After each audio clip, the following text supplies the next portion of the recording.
такое хорошее событие, подводится итог конкурса проектов «Сердце города».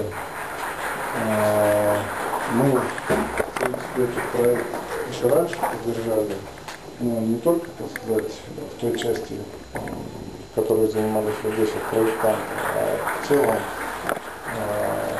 возрождением этого места, Старофлотские казармы. И мы, в принципе, от компании, наверное, самый большой наш такой грант в том, чтобы музей был соответствующим образом оснащен.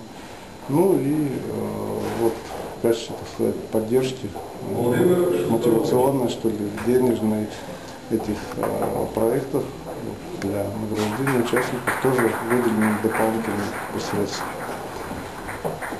Какие средства? Сколько средств? Да зачем? Бухгалтерский отчет. Спасибо большое.